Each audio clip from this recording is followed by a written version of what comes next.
de Confins como o centro de um círculo de 20 quilômetros e uma faixa de 10 quilômetros ao longo do Rodoanel, sendo que o Rodoanel ainda não existe. Né? E como ele está há vários anos. Quer dizer que o projeto é Made in Coreia. Coreia. Doutor Rubem, nós não teríamos aqui empresas ou projetistas urbanistas com capacidade superior a de coreano que não convive aqui para elaborar esses projetos? Completando a pergunta do doutor Didier, me parece que houve um problema em Brasília, porque uma empresa coreana, não sei se é a mesma, foi contratada para fazer um projeto. Sim, é a mesma empresa, essa Jurong Consultants, foi contratada pelo governo de Brasília para fazer um projeto semelhante de desenvolvimento, e a questão que foi colocada, inclusive, pelo IAB Nacional, Instituto dos Arquitetos do Brasil,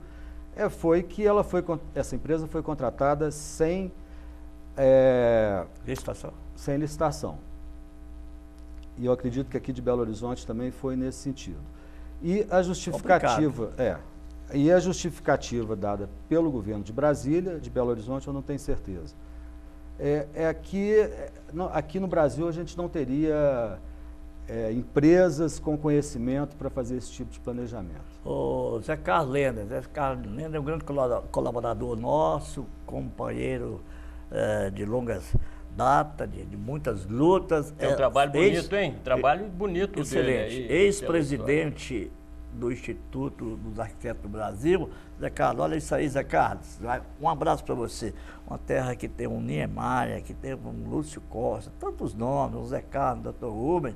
Depende, precisar da Coreia, de um coreano, uma empresa coreana sem licitação, concurso, para fazer um projeto. Aí eu aproveitaria a pergunta, mesmo se estiver saindo do nosso tema central, nós voltamos a ele.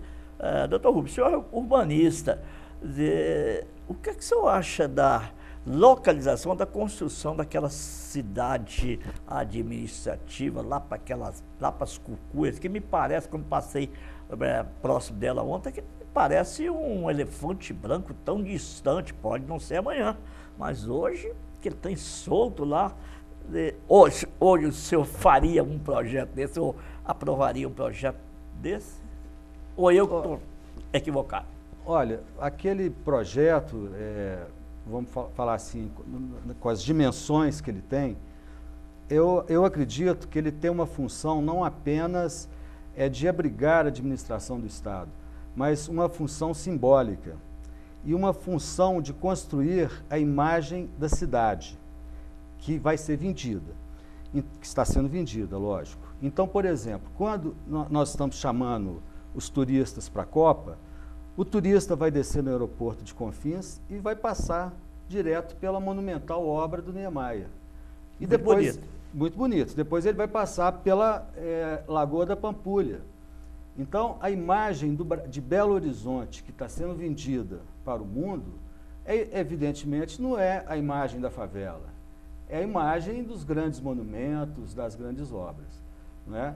Agora, é óbvio que a mudança do funcionalismo todo para a cidade administrativa trouxe um problema muito grande. Primeiro, para os próprios funcionários, que eu não sei se já existe alguma pesquisa a respeito, mas pelo que a gente conhece... Muita reclamação, eu sei que existe. Os funcionários, assim, já tinham a vida deles arrumada em determinado lugar e o local de trabalho foi para um local bastante pouco acessível.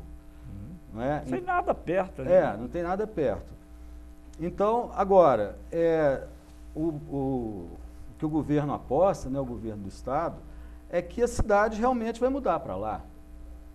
Não é? Quer dizer, a parte administrativa, aí aos poucos aquilo ali vai sendo ocupado, os terrenos vão valorizando, e exatamente dentro desses planos todos que foram feitos, dos 3 planos, eu acredito assim, como nenhum deles tem definidos valores e prazos para execução, o que está valendo mesmo ali, o que está ocorrendo assim, que a gente está enxergando o que está acontecendo é a especulação imobiliária.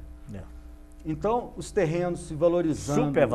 Supervalorizados, não é? E aí a gente tem que também constatar que deve ter muita gente ganhando dinheiro. Com certeza. Você, por exemplo, deve estar faturando alto com isso. Quem sou eu? Porque uma entrevista que ele vai fazer com o governador lá, vai custar muito mais caro lá na cidade do... Sem dúvida, gasolina. Mas olha, voltando aqui à questão do trabalho, eu vou insistir num ponto. O risco que muitas cavernas, que são um valiosíssimo patrimônio histórico de Minas, corre com essa exploração, por exemplo, da indústria cimenteira. Claro que tem que explorar o cimento, mas fazer isso com cuidado. Como é que... E esse, na minha opinião, é um dos principais pontos do seu trabalho. Sim, sem dúvida. A questão é a seguinte, esse calcário que produz essas cavernas, né, quer dizer, eu comecei a falar das cavernas que tem... Quantos anos mais ou menos tem algumas dessas cavernas? Quantos séculos? Não, aí não é séculos, aí são milhões de anos. Pois é. É muito tempo. É muito tempo. Pois é. É muito tempo. Tá. Né? Então, o que acontece? Esse terreno é exatamente o calcário, é a matéria-prima do cimento. Sim. Então, a gente tem ali, que eu citei mais de 100 cavernas, e a gente tem cavernas que dão importância pelos espeleotemas. Espeleotemas são os estalactites, os estalagmites, quer dizer, uma beleza estética, né, que teria um valor muito grande turístico. Que já tem, por exemplo, a caverna da Lapinha, né, a Gruta de Maquiné, né, bom, e esse é um fato importante. O outro fato importante que tem nas cavernas são as riquezas paleontológicas. Por que paleontológicas? Pelo fato desse material ser dissolvível, né, dissolver o calcário, os animais, as plantas que foram morrendo ali naquele local, elas foram sendo soterradas por esse material que protege o esqueleto, os restos daquilo ali. Então a gente tem um registro ali muito grande de ossos e de vegetais também, que contam a história da humanidade. E a exploração hoje da matéria-prima do cimento ameaça todo esse patrimônio valiosíssimo, Sem dúvida. E não há, ao que conste, não há fiscalização, praticamente. Não. Veja bem, vou voltar ainda, além desse acervo paleontológico, existe o acervo arqueológico também, que são as pinturas rupestres, né, porque essas cavernas foram usadas como abrigo, né, pelos pré-históricos e tal. Então tem muitas pinturas, muitas coisas importantes. Tem a Lapa do Balé, tem várias cavernas, que tem uma riqueza muito grande. Agora, como dali que sai o cimento também, o que acontece? Quando uma empresa começa a minerar esse monte de calcário, ela fatalmente vai encontrar alguma caverna no caminho, né? Agora... No meio do caminho havia uma caverna, né? Não é uma pedra. Sim. Agora, o que acontece? Essa região, ela é protegida como uma área de preservação ambiental, que chama APA-CAST Lagoa Santa. Essa área de preservação ambiental, todavia, ela não abrange toda a área cárstica. Tanto é que eu levantei ali 12 empresas que estão explorando o cimento, né, o calcário, grandes empresas, e tem 5 dessas empresas que estão fora da APA. Então, algum motivo econômico e político deve ter havido. Né?